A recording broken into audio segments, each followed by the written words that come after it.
Gawn ni addoli Duw drwy gyd ganu emyn rhif 76.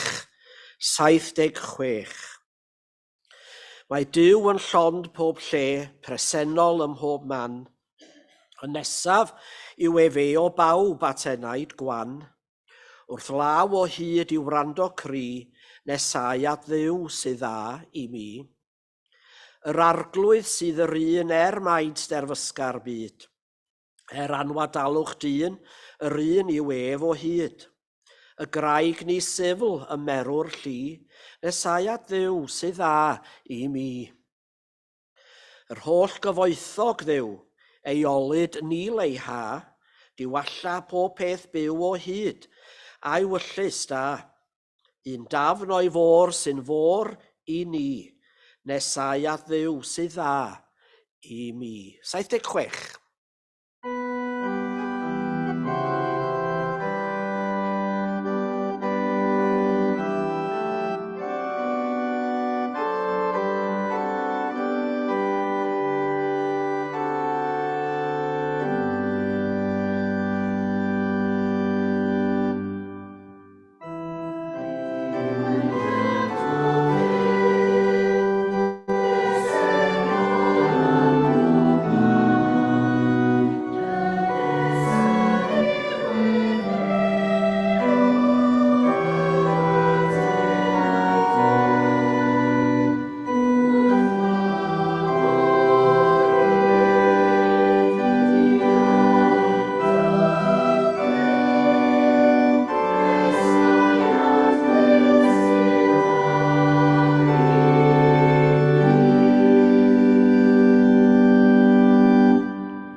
Wrth iddo nesau at Jericho,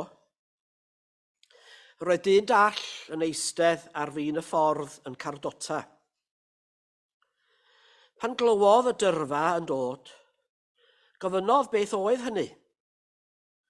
A mynegwyd iddo fod Iesu o Nasaret yn mynd heibio. Bloeddiodd yntai.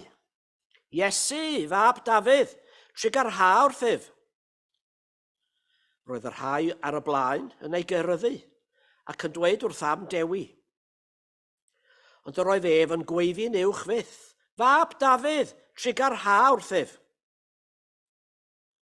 Safodd Iesu ac orchymyn dod ag ef ato. Wedi'r dyn nesau, gofynnodd Iesu iddo.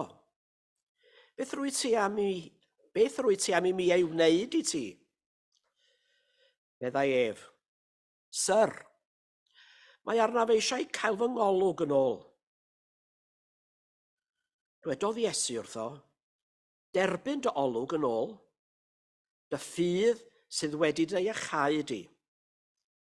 Cafodd ei olwg yn ôl ar unwaith, a dechreuodd ei ganlyn ef gan ogoneddu Duw. Ac o weld hyn, rhoddodd yr holl bobl foliant i Dduw. A bydde dy diolch i'r arglwydd am ei air i ni y bore yma. Amen. Emyn rhif 868. 868. Ior, gwna fi'n offeryn dy hedd, lle bo casineb do ddathgariad di, a lle bo dagrau gad i'm ddod â gwen, cyfannu'r holl raniadau boed i mi. O arglwydd Dduw, na dim geisio dim gan eraill, eith yr rhoddi boed i mi, na foed dim hawlio dim i mi yn y byd, ond rhoi eraill fyddom raint o hyd. Ior, gwna fi'n offeryn dy hedd, lle bo amheuaeth boed i'm ddangos ffydd, a lle bo gofid do fath obaith di, i dywyllwch boed dim ddod a golau ddydd. 868.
Cydweddion.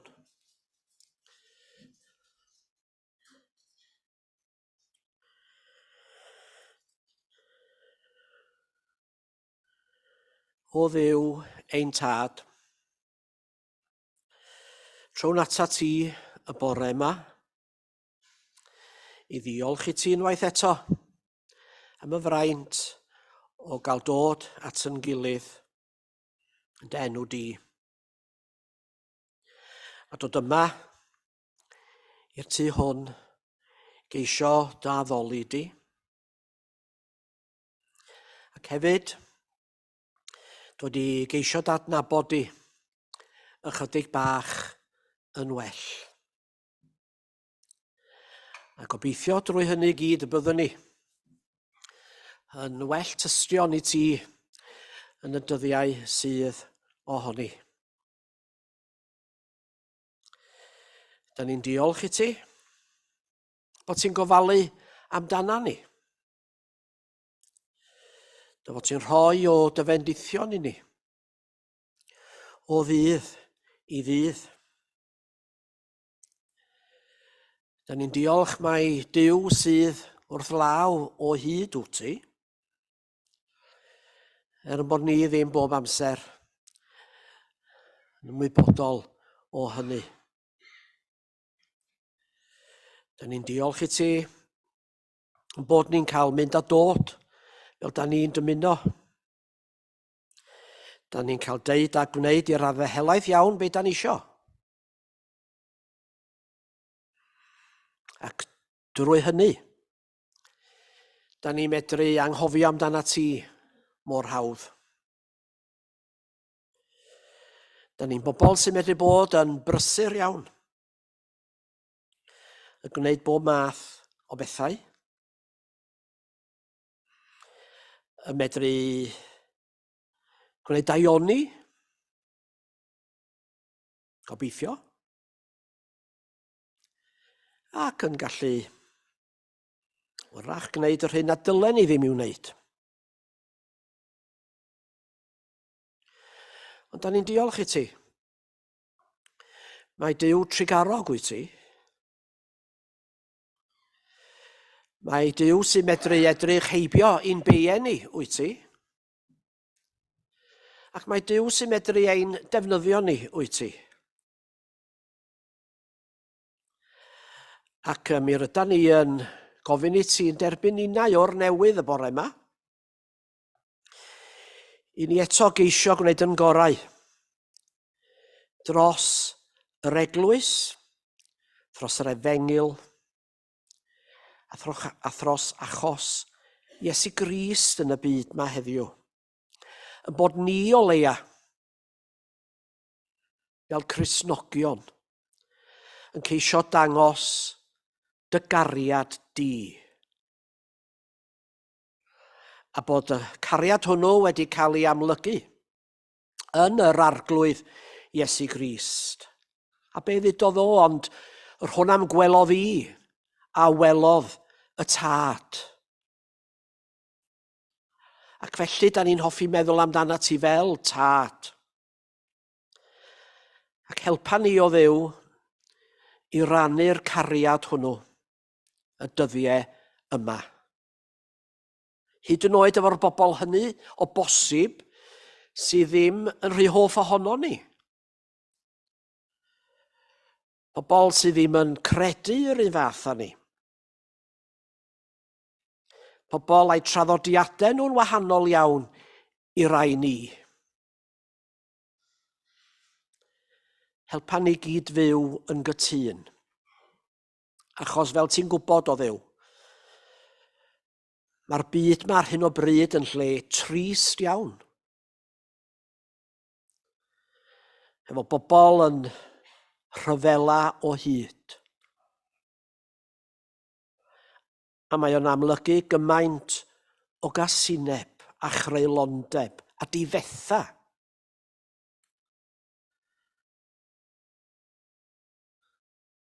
A da ni'n gofyn i ti i fod hefo'r bobl hynny sydd yn ceisio gwneud gwahaniaeth. Da ni'n gweddio dros arweinwyr y gwahanol wledydd sydd yn ffindio'n anodd i gydweld a'i gilydd ac i gyd fyw. Gad iddynt fedru rhoi ei gwahaniaethau heibio a dod i gytundeb fel bod ni'n gweld heddwch ar waith yn y byd yma unwaith eto. Ar hyd y blynyddoedd, mae yna ryw ddiffyg cyd-fyw di bod. Ond be da ni eisiau weld ydy'r cariad a goncrodd y byd yma gan rifoedd maith yn ôl. Pan ddwedodd Iesu Grist y gair gorffenwyd. Ac ers hynny, mae dy bobl di bod yn ceisio rhannu'r cariad yma ag eraill. Ond rwsyd neu gilydd, da ni'n methu o hyd ac o hyd. Helpa ni fod yn fwy agored i ti. Ac i ddylanwad ysbryd i yn bywyd ni. Helpa ni beidio di galoni'n ormodol, ond yn bod ni'n ymfalchio, ond bod ni'n blant i Dduw. Ac yn diolch i ti y bore yma, fel da ni wedi deud eisoes, dy fod ti ddim yn bell oddi wrth yr un ohono ni. Ac felly da ni am gyflwyno i ti y bore yma'r bobl hynny da ni'n gwybod amdanyn nhw, sydd eisiau dy help arbennig di y dyddiau hyn. Aelodau o'n teulu ni. Wedig y to hun sydd yn yr ysbyty o bosib. Neu yn wael gartre.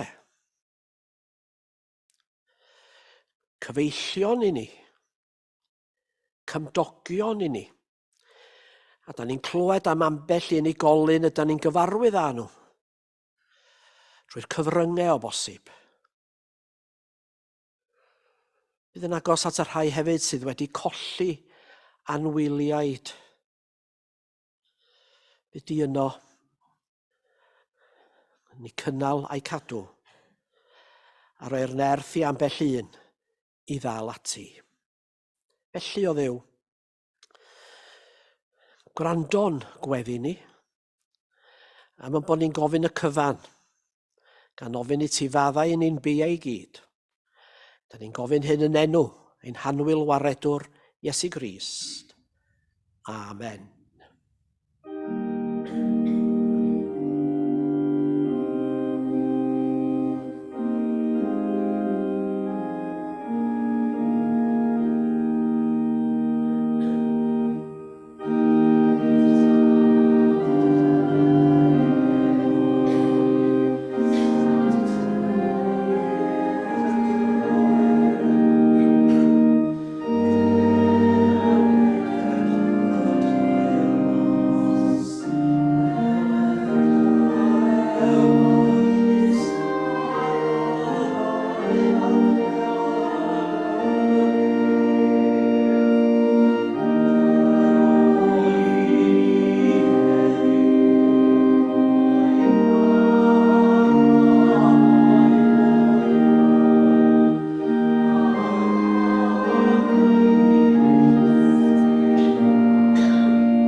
Emyn rhif 807. 807. Nid oes yng Nghrys na dwyrain de gorllewin gogledd chwaith. Cymdeithas gref o gariad sydd yn un drwy'r ddeiar faith. Calonnau cywir ym mhob man eu hindeb ynddo sydd. Gwasanaeth Crist yw'r gadwyn aur sy'n cydio pawb drwy ffydd. Pob lliw, pob llun, o down yn hyd, un teulu ydym ni. A wasanaetho Dduw ein tad. Mae'n frawd neu chwaer i mi. Yng Nghrist ei hun cyferfydd pawb o bedwar ban y byd. Mae'r saint yn un yng Nghrist yn awr drwy'r ddeiar fawr i gyd. 807.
Rhan bo, well i mi egluro rhag ofn bod chi'n meddwl, wrach byddwch chi ddim. Dydy'r emynau ddim yn mynd efo'r bregaeth, ond mae yna reswm dros hynny, mi newidis i fy meddwl am y bregaeth. Ac felly, ond oedd yr emynau wedi cael ei gyrru. Wedyn, safio drysu pawb, da ni'n canu. Mae nhw rhyw fath o ffitio, o ddim cweit. Beth bynnag, y testyn y bore yma ydy'r Efengil yn ôl Lyc, adnod pennod 18 ac adnod 38. Felly dyma'r dyn dall yn gweiddi'n uchel. Iesu, fab Dafydd, helpa fi. Dwi'n darllen tro hyn o'r Beibl.net. Dyna di'r geiriau yn fan hano. Dyn yn yr hanes yma, am o'n i oedd ddim di gweld ers blynyddoedd maith, ac sicr, erioed wedi gweld gwyrth. A dyn y fan hyn, wrth gwrs, am o'n i oedd erioed wedi gweld Iesu Grist. Ond nad oedd o yn medru gweld, nid oedd hynny yn rwystyr iddo fo, adnabod y pethau gorau. Gofynnodd i'r bobl oedd o'i gwmpas o, beth oedd yn digwydd. A dyma fo'n sylweddoli, mae dyma'r gŵr all i helpu fo. Ac yma yna hoffwn i dynnu'ch sylw chi at 3 y peth. Yn gyntaf, fe welodd y dyn Iesu. Yn ail, fe welodd y dyn ei angen. Ac yn drydydd, fe welodd y dyn y ffordd ymlaen. Fe welodd y dyn Iesu.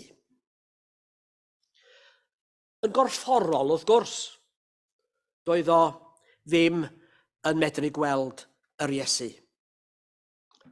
Fel o'n i'n deud, oedd rhaid iddo fo ofyn wrth y bobl oedd y gwmpas o. Beth sy'n mynd ymlaen?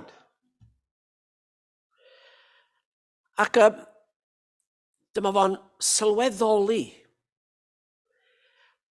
Mae Iesu o Nazareth oedd mab Dafydd, y Meseia, yr un oedd i ddod. Mae'n debyg i fod o wedi clywed am yr Iesu, yr un oedd yn medru gwneud gwirthiau. Ond roedd o na fwy na hynny, doedd. Roedd yna rhyw deimlad yna fo. Rhywbeth yn siarad efo'i enaid o bosib. Roedd ei ffydd o yn cael ei gyffwrdd. Wedi byw bywyd yn cardota oedd o, siŵr o fod ynde. Yn gofyn am help i fedru prynu bwyd ac yn y blaen. Help ar gyfer cynhaliaeth corfforol. A mi roedd o'n byw, wrth gwrs, mewn amser pan roedd pobl yn gweld anabledd corfforol fel hyn. Fel cosb am bechod a'r gosb gan Dduw. Chi'n cofio? Iesu Grist yn cael y cwestiwn rhyw dron mewn hanesyn arall. Pwy a bechodd? Fel y genid y dyn yma yn ddall. Wrach mae'r un stori di ond mewn efengil gwahanol. Ac felly faint o bobl oedd yn edrych i lawr ar y dyn yma. Faint oedd yn mynd heibio iddo fo, o ddydd i ddydd. Roedd cynhaliaeth corfforol, a swn i yn tybio, yn dasg enfawr i'r dyn yma.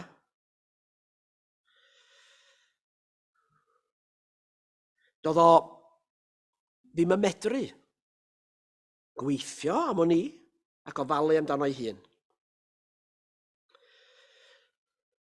A doedd bobl ddim yn gweld bellach na'r anabledd. Ac oedd o'n gweld yr rhagfarn oedd gan y bobl o'i gwmpas o. Felly, pan glywodd o, mae Iesu oedd yno, wel, fe welodd mai hwn.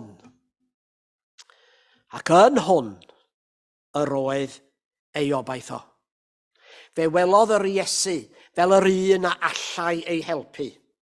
Yr un a allai newid ei fywyd. A mae hynny'n dod â fi at yr ail ben. Fe welodd y dyn ei angen. Wrth gwrs, roedd gan y dyn yma angen help i fyw o ddydd i ddydd. Ond wrth iddo fo glywed bod Iesu yn pasio heibio, a rei, fel o'n i'n trio deud, rhywbeth y tu mewn iddo fo gael ei ddeffro'n do. Fe sylweddolodd hwn pwy oedd Iesu Grist. Ac bod y bobl o'i gwmpas yn dweud, bydd istaw, caid y geg, dyna ma. Arfon ydi roed o, caid y geg. Yn y Beibl.net. Dyma fo'n gweiddi'n uwch fyth. Fab Dafydd, trigar ha wrthyf. Arrosodd Iesu ac deud wrth y bobl, dwch â fo ata i. Ac roedd cwestiwn yr Iesu i'r dyn yn swnio fel cwestiwn rhyfedd iawn yn doedd. Be ga i wneud i ti? Dda Iesu wrtho fo. A mae'n siŵr, oedd o'n gwybod doedd. Ond a'ch chi'n gweld, roedd yn rhaid i'r dyn ofyn i'r Iesu doedd. Arglwydd, meddai. Dwi isio gallu gweld. Ond a'ch chi'n gweld, wrth i'r Iesu roi yr rhodd yma iddo fo. Roedd hynny yn dod â chyfrifoldeb yn doedd. Mae Iesu yn medru troi pobl o anobaith a dibyniaeth i gymryd cyfrifoldeb amdanyn nhw eu hunain. A mae hyn yn beth hyfryd, wrth gwrs. Ond mae o'n medru bod, a fyswn ni'n tybio i ddefnyddio gair heddiw, chydig bach yn scary, wrach, i'r dyn dall ma. Achos oedd ei fywyd o yn mynd i droi'n gyfan gwbl yn doedd. Ond fe welodd y dyn ei angen. Fe weithredoedd arno pan gafodd o'r cyfle. Os fysa fo ddim wedi derbyn y cyfle, hwrach na fe asa fo ddim wedi gweld Iesu byth eto. A dywedodd Iesu wrtho fo, iawn, ceid i weld. Am ei ti gredu, roedd wedi dy iachau. Os y buase wedi colli'r cyfle, fysa fo wedi difaru byse, siŵr o fod, am byth. Fe ofynnwyd cwestiwn o ffydd y dyn, ac fe ymatebodd yn gadarnhaol. Ac oherwydd hynny,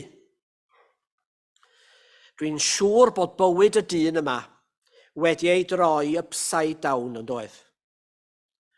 Ond gweld ei angen oedd y dyn, cafodd iachad corfforol ac ysbrydol. Yr Iesu'n ymateb i, Iesu fab Dafydd, helpa fi. Wrth gwrs yn drydydd, fe welodd y dyn y ffordd ymlaen. Doedd o ddim yn gorfod eistedd nagwedd rwan ar ochr y ffordd, neu lle bynnag oedd o'n eistedd, i gardota, i ofyn am bobl am help. Doedd o'm yn gweld bywyd yn pasio heibio iddo fo, o ddydd i ddydd, fel y bobl yn mynd a dod. Mi roedd o rwan yn rhydd i fynd i ffordd ei hun. Roedd Iesu Grist wedi rhoi bywyd newydd iddo fo. Ond y bywyd ddewisodd o, a mae'n awgrymu hynny yn y darlleniad, y bywyd ddewisodd o oedd dilyn Iesu. Nath o ddilyn Iesu'n do, ei ganlyn ef gan ogoneddu Duw. Alla i ddychmygu i fod o yno ar y dydd pan ddaeth yr eglwys i fod. Yr eglwys Gristnogol, ar ddydd y Pentecost. Y criw yna o bobl oedd wedi adnabod Iesu Grist mewn ffordd sbesial. Y bobl sy'n cael ei enwi, os liciwch chi, yn y Beibl yma. Mae lot o'n does. Dybed oedden nhw'n yr 120 yna oedd yn yr eglwys reit ar y dechrau. Wel, wedi deud hynny i gyd. Be amdana ni heddiw? Mae Iesu yn gofyn i ni. Be ga i wneud i ti?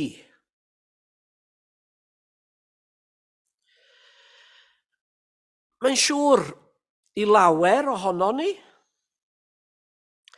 Mae bywyd yn mynd yn ei flaen o ddydd i ddydd.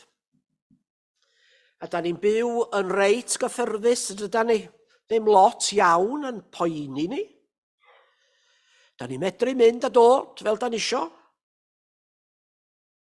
Felly bod yr iechyd ni'n caniatáu.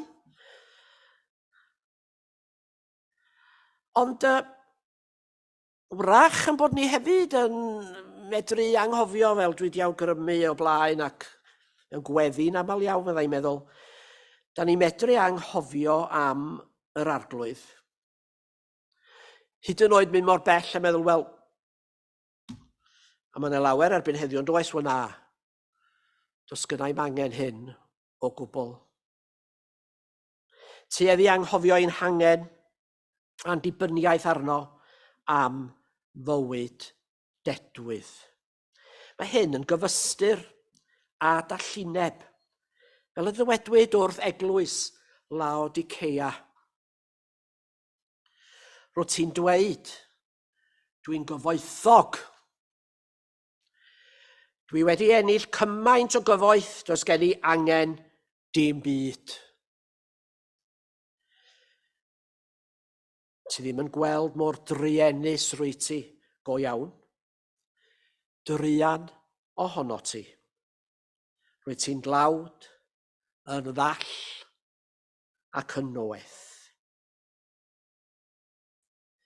Dim ond wrth i ni ddod at yr arglwydd a derbyn ei gyffyrddiad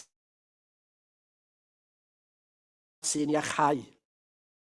Y cawn ni yr hyn sydd i angen arnom, i fyw yn bywyd iddo ef.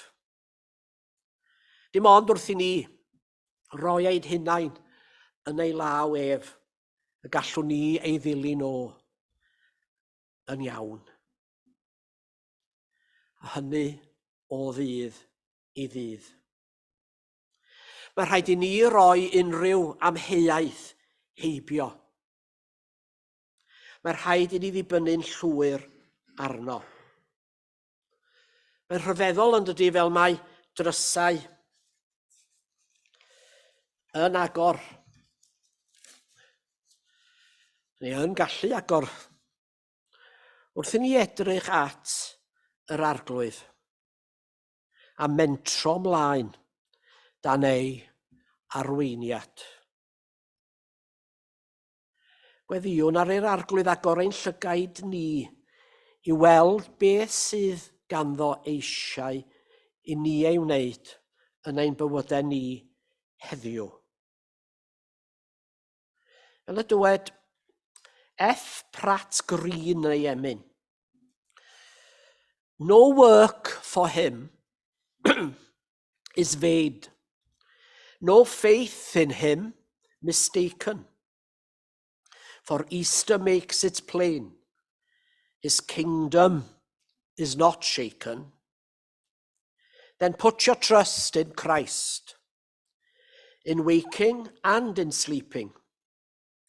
His grace on earth sufficed. He'll never quit his keeping. Os gyda ni ddigon o ffydd i ofyn i'r arglwydd, be sy'n ar fy nghyfer i? Sut alla i fod o gymorth heddiw? Alla i fod o gymorth i rywun arall y dyddiau yma. A dwi'n siŵr os bysa ni yn roedd yn trust, os liciwch chi, yn Iesu Grist. Yna, fe fyddwn ni fel y dyn dallma'n sicr yn gallu byw gweddill yn bywyd i ogoneddu yr arglwydd. Er mwyn ei enw, amen.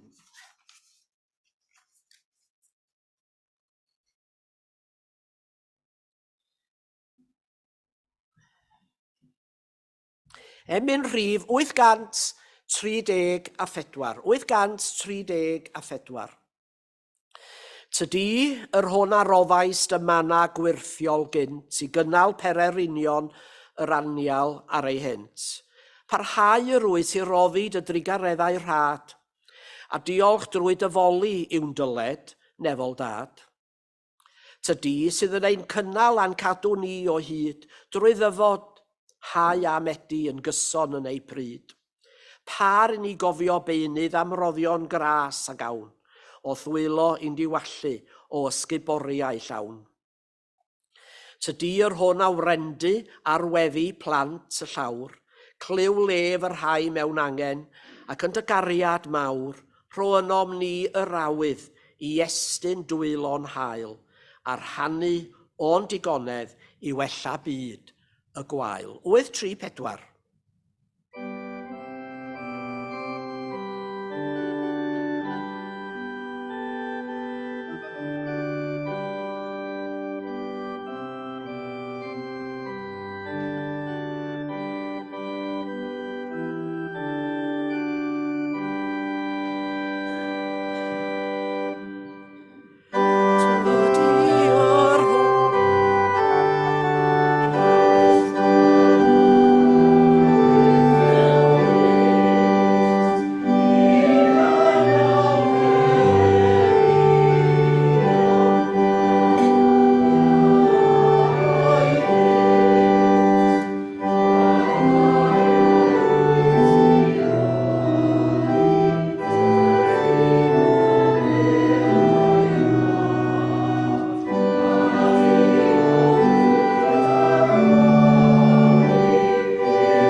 Gras ein harglwydd Iesu Grist a chariad Duw a chymdeithas yr ysbryd glân a fyddo gyda ni oll o'r awr hon hyd byth. Amen.